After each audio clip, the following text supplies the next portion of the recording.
ሰላም የተከበራችሁ የተወደዳችሁ የስለ ምግብ ሚዲያ ቤተሰቦች እንዴት ናችሁ? ክቡራን አድማጮቼ እንዲሁም ደግሞ ተመልካቾቼ በዛሬ ቆይታችን የምናየው አንድ ሰው ውሃን በመጠጣቱ ወይም ደግሞ ውሃን በመጠቀም ሊያገኛቸው የሚችላቸውን ዘርፈ ብዙ የጤና በረከቶች የምናይ ይሆናል። እንደሚታወቀው ውሃ በመላው ዓለም ከሚጠጡ እንዲሁም ደግሞ ሃይማኖት፣ እምነት፣ ፖለቲካ ምንም ነገር ሳይገድበው ጥቅም ላይ ከሚውሉ ተፈጥሯዊ የመጠጥ አይነቶች አንዱ ነው ብሎ መናገር ይቻላል ማለት ነው። ውሃ ሃይድሮጅን እና ኦክሲጅን ወይም ደግሞ H20 ያካተተ ቀለም የሌለው ፈሳሽ ነው ብሎ መናገር ይቻላል። ምንም እንኳን ካሎሪ ባይሰጥም ለህይወት አስፈላጊ ነው። በቂ መጠን ያለው ውሃ መጠጣት ወይም በውሃ መቆየት የመጀመሪያው የጤና የአመጋገብ ደንብ ነው ብሎ መናገር ይቻላል ማለት ነው። ሰውነታችን ያለ ምግብ ለሳምንታት ምናልባትም ለ40 ቀናት ሊቆይ ይችላል። ነገር ግን ያለ ውሃ ምናልባትም ማክሲመም ወይም በትልቁ ለ3 ቀናት ብቻ ልንቆይ እንችላለን ማለት ነው። ሰውነታችን ወደ 60 ገደማ ውሃ እንደተገነባ ሲገነዘቡ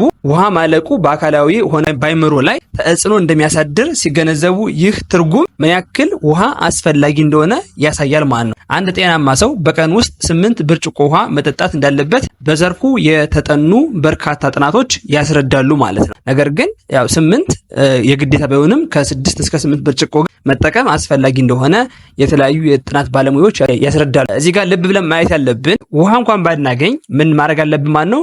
ውሃ የበዛባቸው ፍራፍሬዎችን መጠቀም ይገባናል ማለት ነው። ወይም ደግሞ ውሃማ የሆኑ ፍራፍሬዎችን ልንጠቀም ይገባል ማለት ነው። ንጹህና በቂ ውሃ መጠጣት በርካታ ጥቅሞች ያሉት ሲሆን ቀጥለን የምናያቸው ጥቅሞቹ አንድ ሰው ውሃን በመጠቀሙ ሊያገኘው የሚችሉ ዘርፈ ብዙ የጤና በረከቶች ይሆናል ማለት ነው። አንደኛ የቆዳ ጤንነትን ለመጠበቅ በቂ የሆነ ውሃ መጠጣት ቆዳችን ጠንካራና ጤናማ እንዲሁም ለስላሳ እንዲሆን ያደርገዋል። ቆዳውን በማጽዳት እንዲሁም ደግሞ በማንጻት አንጸባራቂ ጤናማ ቆዳ ያጎናጽፋል። በተለይም በባዶ ሆድ ውሃ መጠጣት ሲያዩት የሚያምርና ጤናማ የሆነ ቆዳ እንዲኖረን ያደርጋል። ውሃ በደም ውስጥ የሚገኙ መርዛማ ነገሮችን ጠራርጎ በማስወጣት ቆዳችን ንጹህ፣ ለስላሳና አንጸባራቂ እንዲሆን ያደርገዋል። የሰውነት ድርቀት፣ የቆዳ መጨማደድ ያለ ጊዜ እንዲታይ ያደርጋል። በባዶ ሆድ ላይ ብዙ ውሃ መጠጣት በቆዳው ላይ የደም ፍሰትን ይጨምራል። ይህም የሚያምር ቀይ ቀለም ይሰጠውታል ማለት ነው። እንዳጠቃላይ ስናይ ውሃ መጠጣት የቆዳችንን የመለጠጥ ችሎታ ጠብቆ ለማቆየት፣ ድርቀትን ለመቀነስ እና ያለ ጊዜው የሚከሰትን እርጅና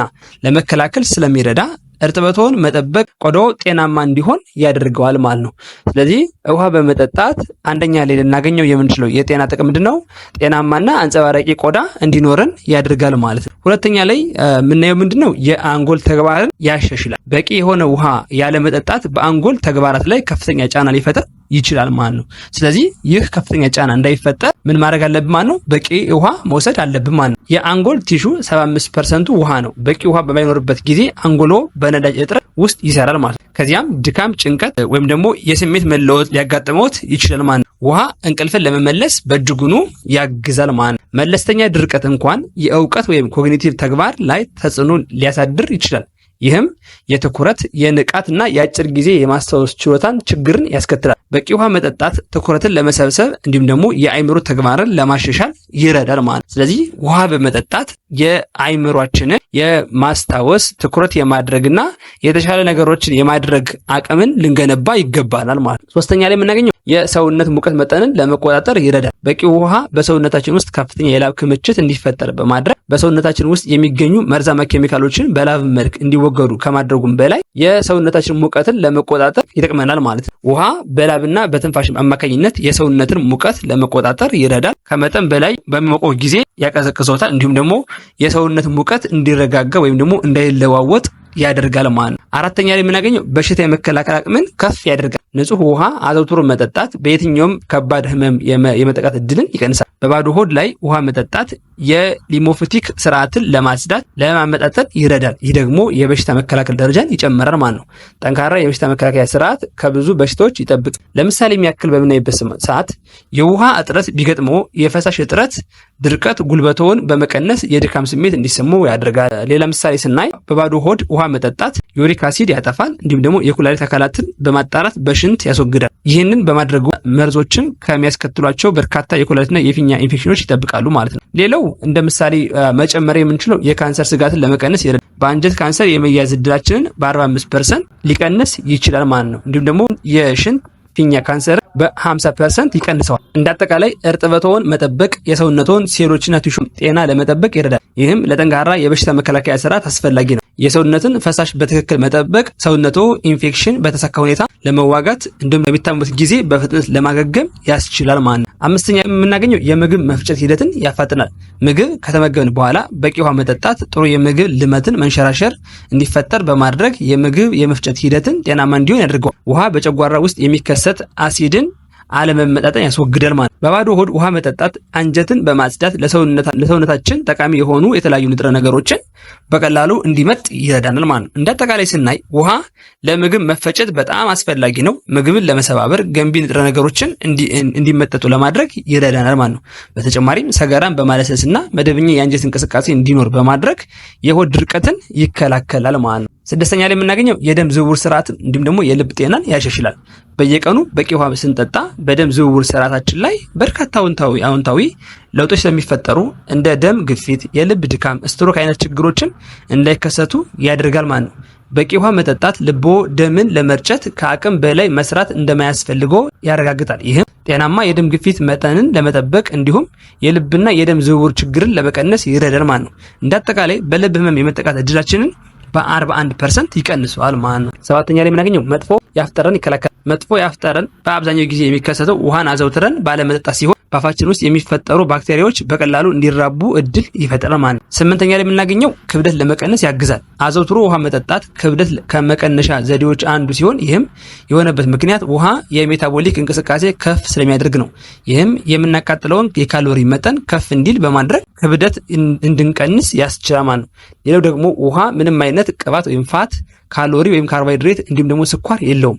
አንዳንድ ጥናቶች እንደሚጠቁሙት ተገቢውን የውሃ መጠን መጠጣት ክብደትን ለመቆጣጠር ይረዳል። አንድ የተመራማሪዎች ቡድን ክብደት መቀነስ የሚፈልጉ ሰዎችን በሁለት ምድብ አድርገው ሙከራ ሰርተው ነበር። አንደኛው ቡድን ላይ የሚገኙት ሰዎች ጤናማ የሆኑ ምግቦችን ብቻ እንዲበሉ ተደረገ። ነገር ግን በሁለተኛው ምድብ ላይ የሚገኙ ደግሞ ከጤናማው ምግብ በተጨማሪ ግማሽ ሊትር ውሃ ከምግብ በፊት እንዲጠጡ ተደረገ ማለት ነው። በመጨረሻም ጥናቱ በሚገመገምበት ሰዓት በተሰበሰበ መረጃ መሰረት ምን አይነት ውጤት ተገኘ ማለት ነው? ግማሽ ሊትር ከምግብ በፊት የጠጡት ሰዎች ካልጠጡት በተሻለ ክብደትን ቀንሶ ተገኝተዋል ማለት ነው። ይህም የሆነበት ምክንያት ሰውነታችን በጣፋጭ ነገሮች ፈንታ ውሃን እንደ ኃይል ምንጭነት በመጠቀሙ እንደሆነ የጥናቱ ባለሙያዎች ወይም በጥናቱ የተሳተፉ ባለሙያዎች ምንድነው የጥናቱ ውጤታቸውን ሲያስረዱ የገለጹት ጉዳይ ነው ማለት ነው። በተለይም በባዶ ሆድ ጠዋት ከእንቅልፍ ሲነሱ ቀዝቃዛ ውሃ መጠጣት ሜታቦሊዝምን ያፋጠናል ማለት ነው። ዘጠነኛ ላይ የምናገኘው ድርቀትን ይከላከላል። በቂ ውሃ መጠጣት ድርቀትን የሚከላከል ሲሆን በድርቀት ከተጋለጥንም ከህመሙ እንድናገግም ያስችለናል ማለት ነው። አስረኛ ላይ የኩላሊት ጠጠርን ለማስወገድ ይረዳል። ከፍ ያለ ፈሳሽ መውሰድ በኩላሊቶች ውስጥ የሚያልፈውን የሽንት መጠን እንዲጨምር የሚያደርግ ሲሆን ይህም ጠጠሩ እንዲወገድ ያግዛል ማለት ነው። 11ኛ ላይ የምናገኘው ሰውነትን ለማጽዳት ወይም መርዛማ ንጥረ ነገሮችን ያስወግዳል። ውሃ በሰውነታችን ውስጥ የሚገኙ መርዛማ ነገሮችን፣ ቆሻሻዎችን ጠራርጎ ለማስወገድ ይጠቅመናል።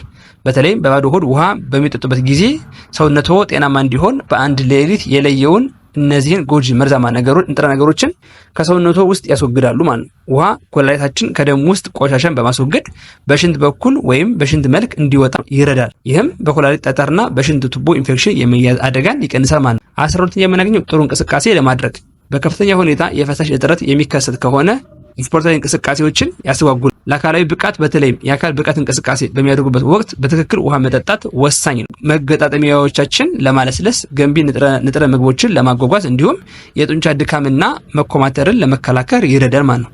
13ኛ ላይ ገንቢ ንጥረ ነገሮችን ለማጓጓዝ ይረዳል።